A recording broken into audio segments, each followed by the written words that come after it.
Hi everyone, welcome to this video. So आज मैं explore करने वाली हूँ the power of sum if and sum ifs function in Excel. So these functions help us some values based on the criteria and making data analysis more easier. So I'm using the real world sales dataset to understand these functions step by step. तो जैसा कि आपको मेरी screen पर दिख रहा है, यहाँ पर मैंने एक सेल्स का डेटा सेट लिया हुआ है जो कि 1000+ है। और अगर आपको ये डेटा सेट चाहिए, आप देख सकते हैं कि ये काफ़ी लार्ज डेटा सेट है और लार्ज डेटा सेट को क्रिएट करने में बहुत ज़्यादा टाइम लगता है।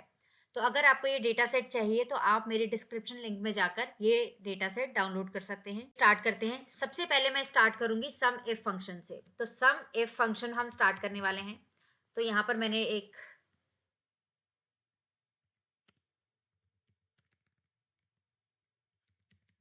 सम इफ का फंक्शन हम करने वाले हैं सबसे पहले। तो सम इफ क्या होता है, नाम से ही पता चल रहा है। Sum means calculation and if means condition. Means condition के बेस पर अगर हमें कोई भी वैल्यू कैलकुलेट करनी है तो हमें क्या करना है, सम इफ का यूज करना है। कैसे यूज करना है मैं आपको बताती हूँ। सबसे पहले यहाँ पर आपको टाइप करना है सम इफ का फॉर्मूला। उसके बाद ये जो आपको सिंटेक्स दिख रहे हैं नीचे, range, criteria and sum range, इन तीनों की हेल्प से ही, मीन्स ये जो क्राइटेरिया है इन्हीं की हेल्प से आपको पूरा का पूरा फॉर्मूला अप्लाई करना है। सबसे पहले है रेंज। रेंज क्या होता है? The range is where we check for a condition, कि जिस कंडीशन को हम देने वाले हैं, मींस जो क्राइटेरिया हम देने वाले हैं वो किस रेंज में से है, किस सेलेक्टेड टेबल में से है, तो उसे बोला जाता है रेंज। क्राइटेरिया मींस क्या होता है? The criteria is what we are looking for, मतलब हम क्या देखना चाहते हैं सेलेक्टेड रेंज में से। The sum range is where we sum the values, कि हमें टोटल क्या करना है। तो सबसे पहले हम एक एग्जांपल ले लेते हैं। जैसे कि मुझे यहाँ पर सेल्स का डेटा मिला हुआ है, तो यहाँ पर टोटल सेल्स इन नॉर्थ रीजन मुझे निकालना है। यह है रीजन जो कि है बी कॉलम में, और ये है टोटल सेल्स जो कि है एफ कॉलम में। तो मुझे कैलकुलेट करना है सेल्स वैल्यू किस रीजन का? ओनली नॉर्थ रीजन का। तो सबसे पहले क्या करेंगे, फॉर्मूला अप्लाई करेंगे। ऑलरेडी मेरा यहाँ पर टाइप्ड है सम इफ्स का formula. Sum if formula apply किया मैंने। उसके बाद सेलेक्ट करना है आपको बी कॉलम। बी कॉलम क्यों? क्योंकि मेरा जो क्वेश्चन है वो है कि मुझे नॉर्थ का डेटा चाहिए, नॉर्थ की सेल्स कितनी है वो चाहिए। तो सबसे पहले रेंज सेलेक्ट करेंगे जो कि है कॉलम नंबर बी में। उसके बाद जो सेलेक्टेड कॉलम है कॉलम नंबर बी, उसमें से क्या देखना है, डबल कोट्स के अंदर आपको लिखना है नॉर्थ। उसके बाद आपको कॉमा अप्लाई करना है। कॉमा लगाने के बाद सम रेंज। सम रेंज क्या मतलब? टोटल वैल्यू जिसे हमें कैलकुलेट करनी है, that is in column F. Now close your bracket and press enter. So this is your calculated number. तो ये है मेरा सम इफ। नॉर्थ की टोटल सेल्स हमारी इतनी है, ये हमारी नॉर्थ की सेल्स। सेम ऐसे ही अगर मैं आपको एक और एग्जांपल के थ्रू समझाती हूँ कि अगर हमें दिया total sales of electronic category. अब यहाँ पर हमें कैटेगरी दी गई है, प्रोडक्ट कैटेगरी है जो कि इलेक्ट्रॉनिक्स की भी है, फर्नीचर की भी है, ऑफिस सप्लाईज की भी है, ग्रोसरीज की भी है, एक्सेट्रा एक्सेट्रा। बहुत सारी प्रोडक्ट कैटेगरीज हमें यहाँ पर दी गई हैं। अब मुझे क्या करना है, टोटल सेल वैल्यू निकालनी है based on the product category which is electronic, right. तो अब हम क्या करेंगे, यहाँ पर अगेन फॉर्मूला अप्लाई करेंगे। सम इफ रेंज क्या है, now this time you have to select column number D which is product category, comma criteria क्या रहेगा, क्राइटेरिया डबल कोट्स के अंदर हमारा रहेगा जो कि है इलेक्ट्रॉनिक्स एंड कोट्स बंद, comma sum range. Sum range क्या है, column number F, values, bracket close, enter. So this is my electronic sales. तो इलेक्ट्रॉनिक की टोटल सेल्स कितनी हुई है, इतनी हुई है। यहाँ पर मैं लिख देती हूँ, ये है मेरी इलेक्ट्रॉनिक की टोटल सेल्स एंड ये है मेरी नॉर्थ की टोटल सेल्स। एक मेथड मैं आपको और बताती हूँ कि अगर आपको कोई डबल कोट्स के अंदर टाइप ना करना हो तो आप क्या करेंगे,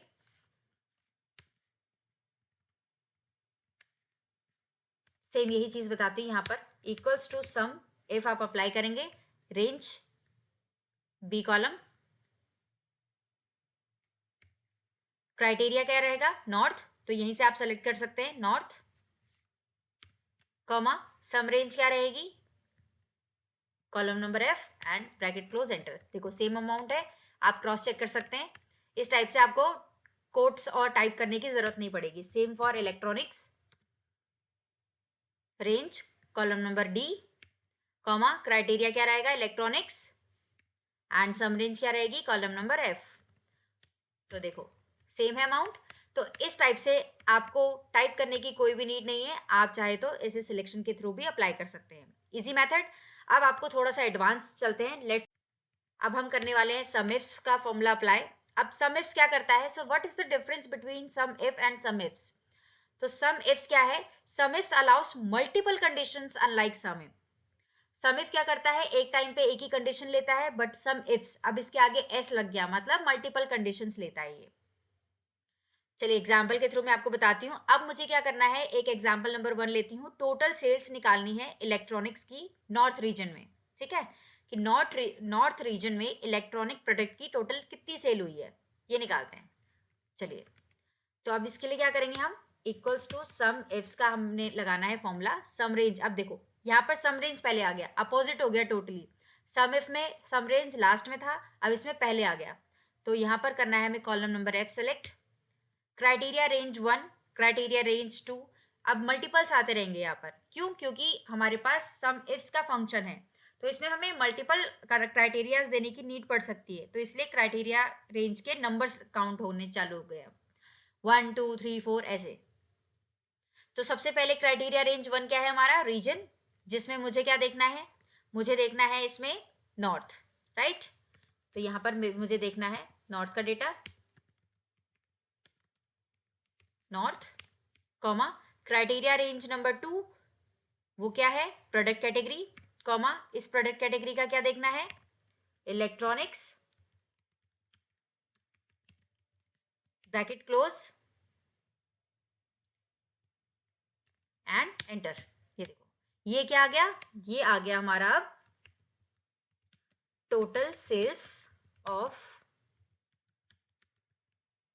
इलेक्ट्रॉनिक्स इन नॉर्थ, ठीक है, ये आ गया नॉर्थ रीजन का। तो इस टाइप से आप सम इफ और सम इफ्स का फॉर्मूला अप्लाई करके आप अपने सेल्स डेटा को मोर इफेक्टिव बना सकते हैं, और बहुत ज़्यादा ये डेटा एनालिसिस को मोर इजियर कर देता है फटाफट काम करने के लिए, क्योंकि 1000+ डेटा है मेरा। अब 1000+ डेटा में से एक पर्टिकुलर कैटेगरी या एक पर्टिकुलर रीजन का अगर मैं टोटल सेल्स कैलकुलेट करने बैठूं तो it will take such a lot of time, right. Example, अब मैं आपको एक और यूनिक चीज बताती हूँ, वो क्या है, sales by a specific sales person in a month. अब क्या करेंगे हम, अब मेरा क्वेश्चन है कि सपोज ये जो डेटा है, अब इसमें मुझे चाहिए कि किसी सेल्स पर्सन ने, मान लेते हैं राहुल ने, किसी डेट या मंथ में, सपोज जनवरी 2024 ले लेते हैं हम, राहुल ने जनवरी 2024 में टोटल कितनी सेल की है, अब मुझे ये निकालना है, ठीक है। क्या निकालना है, मैं क्वेश्चन यहाँ पर लिख लेती हूँ। Now we need sales by Rahul in January 2024, ठीक है। अब मुझे निकालना है, ठीक है। तो अब ये कैसे निकलेगा, अब इसे निकालते हैं हम। अब इसमें फॉर्मूला अप्लाई होना चाहिए सम इफ्स, सम इफ्स का फॉर्मूला अप्लाई होगा। क्यों अप्लाई होगा, क्योंकि मल्टीपल कंडीशन है, मोर देन वन, राइट। तो सम रेंज सबसे पहले हमें सेलेक्ट करना है सम इफ, जो कि है हमारा सम रेंज क्या है, कॉलम नंबर एफ। उसके बाद हम क्या करेंगे, उसके बाद हमें करना है यहाँ पर क्राइटेरिया रेंज 1 क्या है, सेल्स पर्सन, कौन है sales person, sales person is Rahul. यहाँ पर क्राइटेरियाज जो नेम होते हैं उनको ध्यान से आपको लिखना है। You have to make sure कि कोई स्पेस ना हो, कोई एक्स्ट्रा स्पेस ना हो। अगर एक्स्ट्रा स्पेस ऐड होते हैं तो उससे भी हमारा बहुत फ़र्क पड़ता है कि हमारी जो कैलकुलेशन है उसमें मिस्टेक्स हो सकती हैं। ओके, तो डेटा को अच्छे से आपको मेंटेन करके रखना है। उसके बाद हमें सेलेक्ट करना है criteria range number 2 which is date, date के थ्रू हमें निकालना है। अब यहाँ पर कॉमा अप्लाई किया, कॉमा अप्लाई करने के बाद डबल कोट्स के अंदर हम क्राइटेरिया यहाँ पर पुट करेंगे, जो कि है मेरा ग्रेटर देन इक्वल्स टू 01, एक सेकेंड, फॉर्मेट हमें वही रखना है जो यहाँ पर दिया गया है, ठीक है, जो हमने इस डेटा में फॉर्मेट रखा हुआ है सेम वही फॉर्मेट हमें अप्लाई करना है। 2024 01 जनवरी 01 जनवरी डबल कोट सेंड, उसके बाद again select the date function comma double quotes के अंदर लेस देन है अगर और इक्वल्स टू है 2024 जनवरी 31 एंड ब्रैकेट क्लोज करेंगे हम और एंटर करेंगे 0, वैल्यू इज 0। अब 0 क्यों आया? अब 0 क्यों आया? दो रीजन हो सकते हैं। एक तो रीजन ये हो सकता है कि हमारा फॉर्मूला इनकरेक्ट है, हमने कोई यहाँ पर पंचुएशन मिस्टेक की होंगी, जो कि यहाँ पर मैंने चेक कर लिया है नहीं है। दूसरा रीज़न ये हो सकता है कि हमारा जो डेटा है उसमें एक्स्ट्रा स्पेसेस हों, जो कि नहीं है, मैंने चेक कर लिया। तीसरा जो रीज़न है वो ये हो सकता है कि हमारा जो डेट है वो फॉर्मेट में नहीं है, मींस डेट फॉर्मेट में नहीं हो, टेक्स्ट फॉर्मेट में हो, जो कि यही रीज़न है, मेरे डेटा में यही रीज़न है। तो अब इसे क्या करना है हमें? अब इसे मुझे चेक करना है कि कैसे पता चलेगा कि ये जो नंबर्स हैं, ये जो फॉर्मेट है, ये डेट फॉर्मेट में है या टेक्स्ट फॉर्मेट में है। तो इसे चेक करने के लिए हम एक फॉर्मूला अप्लाई करने वाले हैं। क्या फॉर्मूला होगा वो फॉर्मूला होगा is number select A2 bracket close enter, yes false. अगर इस नंबर फॉर्मूला का आंसर, इस नंबर फॉर्मूला का रिजल्ट फॉल्स आता है तो इसका मतलब है कि जो कॉलम ए है, जो मेरा कॉलम ए है वो डेट टेक्स्ट फॉर्मेट में है, उसकी जो डेट्स है वो टेक्स्ट फॉर्मेट में है। तो एक्सेल उन्हें डेट जैसे रिकॉग्नाइज नहीं कर रहा है, टेक्स्ट जैसे रिकॉग्नाइज कर रहा है, जबकि फॉर्मूला हमने डेट वाइज लगाया, राइट। तो इस वजह से क्या कर रहा है, जो सम का फंक्शन है, जो डेट फंक्शन है वो वर्क नहीं कर रहा। तो अब इसका सॉल्यूशन क्या है? सॉल्यूशन ये है कि डेट फॉर्मेट को सही करना है अब हमें। तो डेट फॉर्मेट को सही करने के लिए क्या करना है हमें? सबसे पहले कॉलम नंबर ए को प्रॉपर डेट फॉर्मेट में कन्वर्ट करना पड़ेगा। तो कॉलम नंबर ए को प्रॉपर डेट फॉर्मेट में कन्वर्ट करने के लिए क्या करें? चलो मैं बताती हूँ आपको क्या करना है।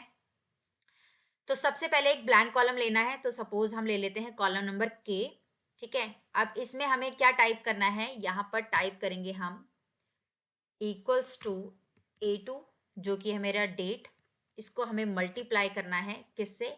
1 से।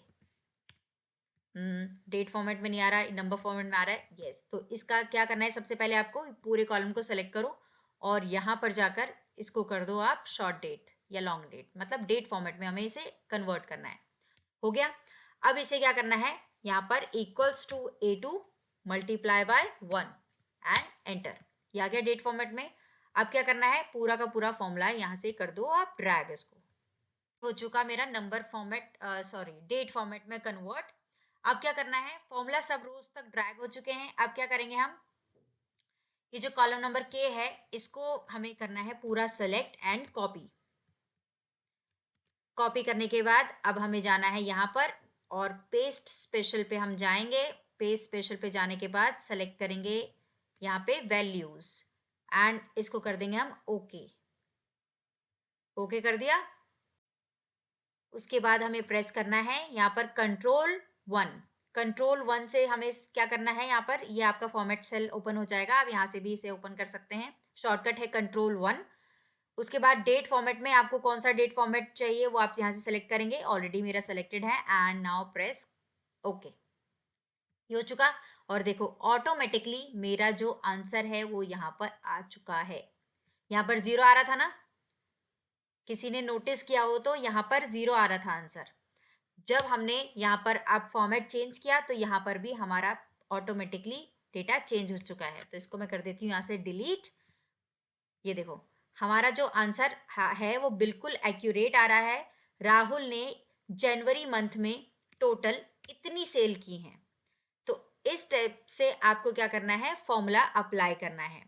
और अगर कोई और प्रॉब्लम आ रही हो, कोई और भी डेटा में आपका प्रॉब्लम आ रही हो कि अगर इसको ठीक करने के बाद भी आपका आंसर प्रॉपरली नहीं आ रहा है तो मुझे कमेंट बॉक्स में बताना, मैं आपकी ज़रूर हेल्प करूँगी। That's how sum if and sum ifs makes Excel analysis powerful and easy. So try these formulas on your data and let me know if you have any questions in the comment section. If you found this video helpful, please like, share and subscribe. Let's meet into the next video.